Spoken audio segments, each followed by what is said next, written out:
कर्ण और कुंती का मिलन महाभारत के युद्ध से पहले हुआ था, जब श्री कृष्ण द्वारा यह ज्ञात हो गया था कि कर्ण पांडवों का भाई है। कुंती ने यह रहस्य अपने तक रखा था कि कर्ण उनका पहला पुत्र है, जिसे उन्होंने जन्म के बाद मजबूरी में त्याग दिया था। यह घटना महाभारत के कर्ण पर्व और युद्ध की प्रारंभिक घटनाओं से जुड़ी है। आइए विस्तार से इस कहानी को समझते हैं। जब महाभारत का युद्ध निश्चित हो गया और कौरव और पांडव एक दूसरे के खिलाफ युद्ध में उतरने की तैयारी करने लगे, तब श्री कृष्ण ने कुंती से कहा कि कर्ण को उसके असली संबंध के बारे में बताना चाहिए। कृष्ण चाहते थे कि कर्ण पांडवों की ओर से युद्ध करे ताकि पांडवों को जीत का एक और मजबूत आधार मिल सके और यह युद्ध टल सके। कृष्ण की सलाह पर कुंती ने कर्ण से मिलने का निश्चय किया। कर्ण तब गंगा नदी के तट पर सूर्य की उपासना कर रहे थे। कुंती वहां पहुंची और कर्ण के पास जाकर खड़ी हो गईं। जब कर्ण ने अपनी आंखें खोलीं, तो उन्होंने कुंती को देखा और आदरपूर्वक प्रणाम किया, क्योंकि उन्होंने कुंती को एक सामान्य माता के रूप में देखा। कुंती ने कर्ण से कहा कि वे उनसे कुछ महत्वपूर्ण बात करना चाहती हैं। कर्ण ने उन्हें आश्वासन दिया कि वे उनकी बात सुनने के लिए तैयार हैं। कुंती ने बड़ी भावुकता से बताया कि वे उनकी जन्मदात्री मां हैं और कर्ण उनके प्रथम पुत्र हैं, जिन्हें उन्होंने परिस्थितियोंवश त्याग दिया था। कर्ण को यह सुनकर बड़ा आश्चर्य हुआ, क्योंकि उन्हें अब तक अपने असली माता पिता के बारे में कुछ भी पता नहीं था। उन्हें यह जानकर भी दुख हुआ कि उनकी मां ने उन्हें बचपन में ही छोड़ दिया था और वे अब तक इस रहस्य से अनजान थे। कुंती ने कर्ण से आग्रह किया कि वे अपने भाइयों पांडवों का साथ दें और कौरवों के पक्ष को छोड़ दें। उन्होंने कर्ण को बताया कि वे पांडवों के सगे भाई हैं और अगर वे पांडवों के साथ आ जाएंगे तो उन्हें सम्मान और अधिकार प्राप्त होंगे। उन्होंने कर्ण से यह भी कहा कि वे पांचों पांडवों में सबसे बड़े हैं और वे सभी उन्हें बड़े भाई के रूप में स्वीकार करेंगे। कर्ण ने यह सब सुनकर धैर्यपूर्वक अपनी मां से कहा कि उन्होंने उसे त्याग दिया था और उसका पालन पोषण राधा और अधिरथ ने किया था, जिन्होंने उसे अपने पुत्र के रूप में पाला। कर्ण ने कहा कि उनका कर्तव्य अब राधा और अधिरथ के प्रति है, जिन्होंने उन्हें सच्चा प्रेम और पालन पोषण दिया। उन्होंने कुंती से यह भी कहा कि अब वे दुर्योधन के प्रति अपने कर्तव्य और मित्रता के लिए प्रतिबद्ध हैं। दुर्योधन ने उसे राजा बनाया था और मित्रता का सम्मान दिया था जब किसी ने उसकी जाति और उसके अस्तित्व को नहीं पहचाना। हालांकि कर्ण ने कुंती से एक वादा किया। उन्होंने कहा कि वे युद्ध में केवल अर्जुन से ही युद्ध करेंगे और किसी अन्य पांडव को हानि नहीं पहुंचाएंगे। उन्होंने यह भी कहा कि युद्ध के अंत में या तो अर्जुन जीवित रहेगा या वे, लेकिन कुंती के 5 पुत्रों में से कोई न कोई जीवित अवश्य रहेगा। यह वादा देकर कर्ण ने कुंती को विदा किया। कुंती भारी हृदय से वहां से चली गईं, क्योंकि उन्हें पता था कि उनका पुत्र, जिसे उन्होंने जन्म दिया था, उनके दूसरे पुत्रों के खिलाफ ही युद्ध करेगा। कुंती और कर्ण का यह मिलन महाभारत के युद्ध की घटनाओं का एक महत्वपूर्ण मोड़ था, जिसमें मातृत्व और कर्तव्य के बीच की पीड़ा को दर्शाया गया है। कर्ण ने अपने वचन को निभाया और युद्ध में किसी भी पांडव को नुकसान नहीं पहुंचाया, सिवाय अर्जुन के साथ युद्ध करने के। अंत में अर्जुन और कर्ण का भीषण युद्ध हुआ, जिसमें कर्ण वीर गति को प्राप्त हुए। कुंती अपने पुत्र को खोने का दुख सहन करती रहीं और यह रहस्य बाद में पांडवों को युद्ध के बाद पता चला। गौतम बुद्ध की करुणा सिख एक समय की बात है। बुद्ध भगवान अपने शिष्यों के साथ एक गांव में ठहरे हुए थे। वहां के लोग बेहद गरीब थे, लेकिन उनके दिल उदार थे। गांव वालों ने बुद्ध और उनके शिष्यों को भोजन देने का निश्चय किया, परंतु उनके पास बहुत कम संसाधन थे। गांव के लोगों ने मिलकर जो थोड़ा बहुत खाना इकट्ठा किया, उसे बुद्ध और उनके शिष्यों को अर्पित किया। बुद्ध ने उनके इस त्याग और समर्पण को देखकर कहा, धन्यवाद। तुम्हारा यह भोजन अनमोल है, क्योंकि यह त्याग और करुणा से भरा हुआ है। शिष्य थोड़ा हैरान थे कि इतना साधारण भोजन बुद्ध को कैसे इतना मूल्यवान लग सकता है। बुद्ध ने समझाया, संपत्ति और संसाधनों से बढ़कर किसी के दिल में करुणा और देने की भावना सबसे बड़ी होती है। यह न केवल देने वाले को शांति देता है, बल्कि पाने वाले को भी आशीर्वाद देता है। इस कहानी से हमें यह सीख मिलती है कि दूसरों की मदद करने की भावना और करुणा ही सच्ची धन्यता है। किसी के लिए छोटा त्याग भी किसी के लिए बड़ा उपहार हो सकता है। इसलिए हमें अपने जीवन में करुणा, उदारता और समर्पण को स्थान देना चाहिए। यह कहानी हमें सिखाती है कि सच्ची खुशी केवल भौतिक वस्तुओं में नहीं, बल्कि दूसरों की भलाई में निहित होती है। हिंदू धर्म में मृतक के शरीर को जलाने की प्रथा का एक गहरा धार्मिक और आध्यात्मिक महत्व है। इसके पीछे कई मान्यताएं और कहानियां हैं जो इस प्रथा की व्याख्या करती हैं।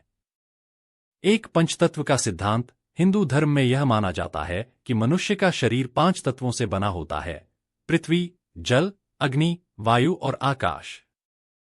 जब किसी व्यक्ति की मृत्यु होती है तो उसके शरीर को इन 5 तत्वों में वापस मिलाने के लिए जलाया जाता है।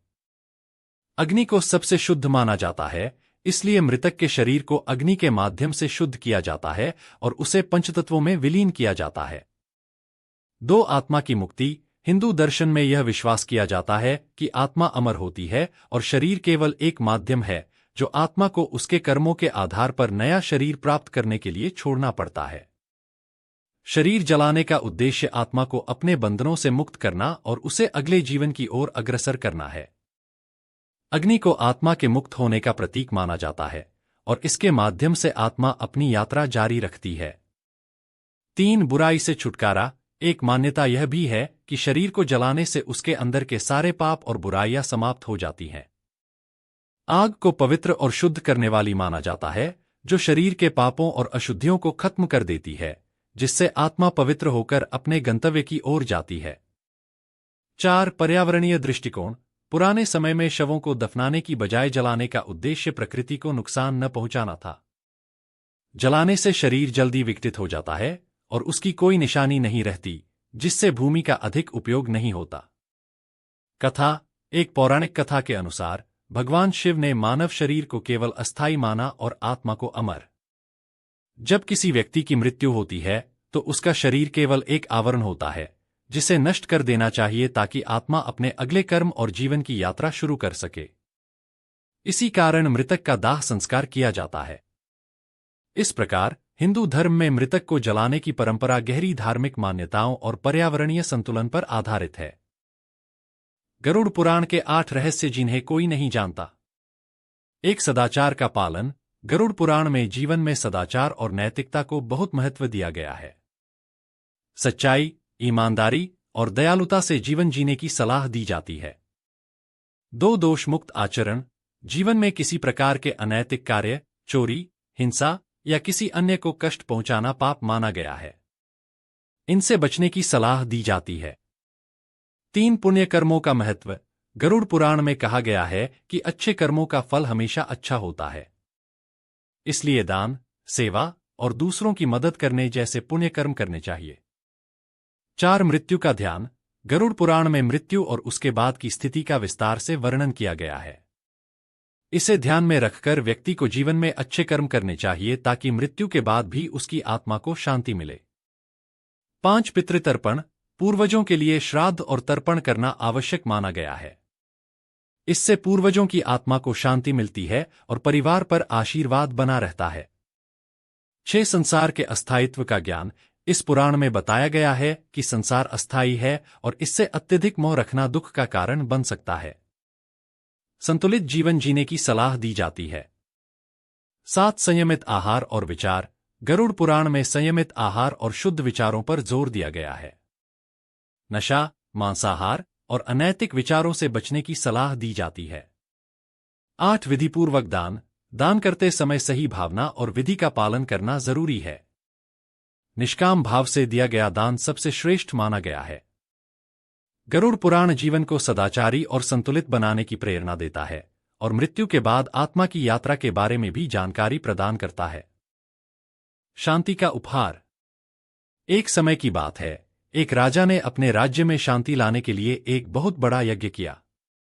यज्ञ के अंत में बुद्ध ने राजा को उपदेश दिया कि असली शांति बाहरी वस्तुओं से नहीं आती, बल्कि आंतरिक शांति से प्राप्त होती है। राजा ने बुद्ध के उपदेश को समझा और अपने जीवन में आंतरिक शांति की खोज की। स्वर्णहंस।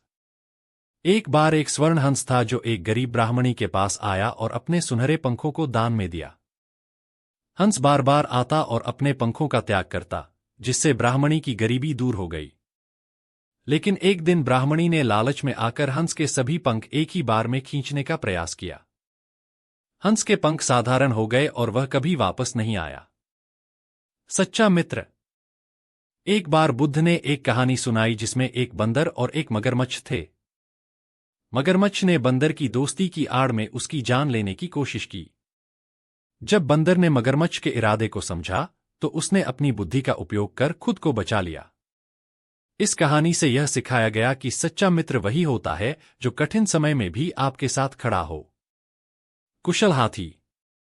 बुद्ध ने एक बार एक हाथी की कहानी सुनाई जिसे अपने मालिक से बहुत प्यार था। हाथी ने कई युद्ध लड़े, लेकिन जब उसने देखा कि युद्ध में निर्दोष लोग मारे जा रहे हैं तो उसने युद्ध करना बंद कर दिया। इस कहानी से यह शिक्षा मिलती है कि हिंसा से कभी शांति नहीं मिल सकती और करुणा ही असली ताकत है। कपटी सियार। एक समय की बात है, एक सियार जंगल के अन्य जानवरों से धोखा करके भोजन प्राप्त करता था। लेकिन उसकी धोखाधड़ी लंबे समय तक नहीं चली और एक दिन सभी जानवरों ने उसे पकड़ लिया। यह कहानी हमें सिखाती है कि कपट और धोखे से कभी भी स्थायी सफलता नहीं मिलती। ये कहानियां जीवन में नैतिकता, करुणा और सच्चाई के महत्व को सिखाती हैं। यदि आप इन कहानियों को विस्तार में पढ़ना चाहते हैं तो जातक कथाएं हिंदी में आसानी से उपलब्ध हैं।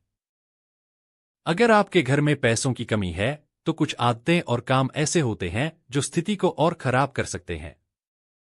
इन कामों से बचना चाहिए। उधार पर उधार लेना। अगर पहले से कर्ज है तो नया उधार लेने से आर्थिक संकट बढ़ सकता है। इस स्थिति से बचने के लिए उधार से बचें और अपनी कमाई के भीतर रहकर खर्च करें।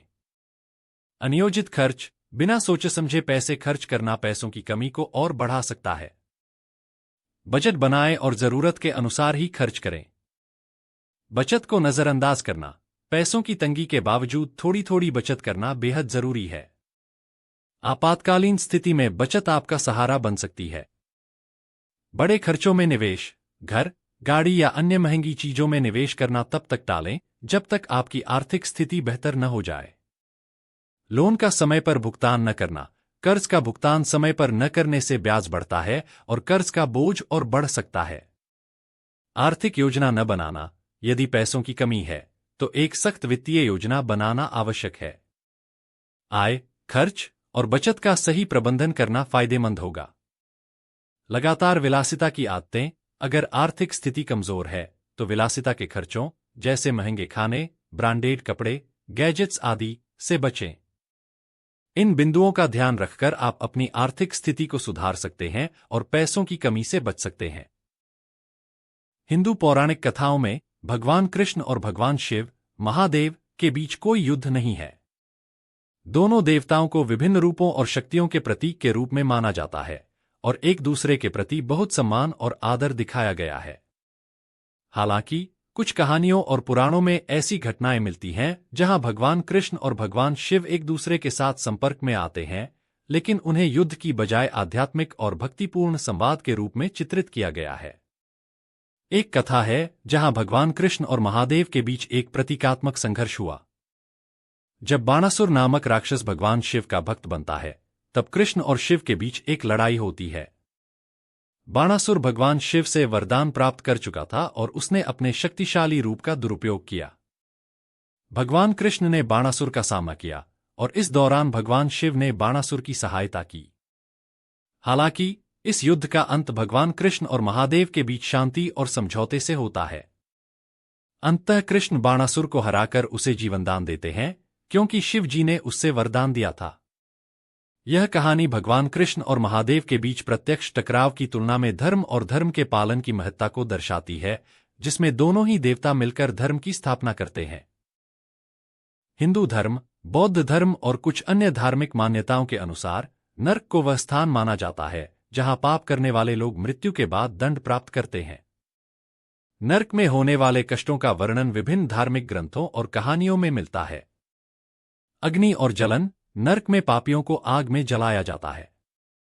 उनके शरीर को बार बार जलाया जाता है, जिससे उन्हें असहनीय पीड़ा होती है।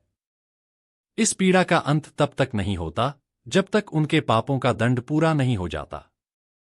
नरक के राक्षस। वहां पर भयंकर राक्षस होते हैं जो पापियों को तरह तरह की यातनाएं देते हैं। वे उनके शरीर को नोचते हैं, काटते हैं और पीड़ा पहुंचाते हैं। भूख और प्यास। पापियों को बहुत भयंकर भूख और प्यास लगती है, लेकिन उन्हें कोई भोजन या पानी नहीं मिलता। वे अपनी भूख और प्यास से तड़पते रहते हैं।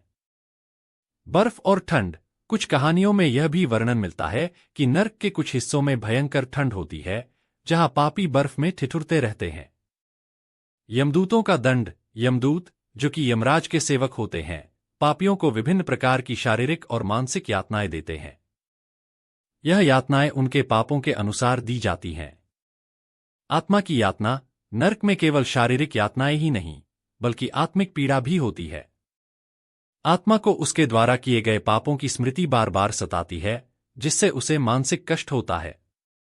इन कहानियों का उद्देश्य लोगों को नैतिक रूप से सही आचरण करने के लिए प्रेरित करना और पापों से बचने की चेतावनी देना होता है। इंसान के मरने के बाद कुछ धार्मिक और सांस्कृतिक मान्यताओं के अनुसार कुछ चीजों को नहीं छूना चाहिए। ये मान्यताएं विभिन्न संस्कृतियों और धर्मों में भिन्न हो सकती हैं, लेकिन सामान्यतः निम्नलिखित चीजें शामिल होती हैं। एक, शरीर के ऊपर रखी गई धार्मिक वस्तुएं, जैसे तुलसी, पवित्र धागा या कोई और धार्मिक प्रतीक जिसे शरीर पर रखा गया हो। 2, आभूषण और गहने। मृत्यु के बाद पहने हुए गहनों को छूना या निकालना अनुचित माना जाता है, जब तक कि धार्मिक या रीति रिवाज के अनुसार इसे करना आवश्यक न हो। 3, शरीर के अंग। मृत शरीर के किसी अंग को बिना उचित कारण के छूना नहीं चाहिए। 4, मृतक के वस्त्र। मृत व्यक्ति के वस्त्र को तब तक नहीं छूना चाहिए जब तक कि धार्मिक प्रक्रिया के अनुसार उसे बदलना आवश्यक न हो। 5, पवित्र धार्मिक ग्रंथ या प्रतीक। अगर शरीर के पास कोई धार्मिक ग्रंथ या प्रतीक रखा हो, तो उसे तुरंत नहीं छूना चाहिए, बल्कि उचित रीति रिवाज से ही हटाना चाहिए। ये मान्यताएं मुख्यतः धार्मिक आस्था, सम्मान और पवित्रता के कारण होती हैं, और इनका पालन समाज और संस्कृति के हिसाब से किया जाता है।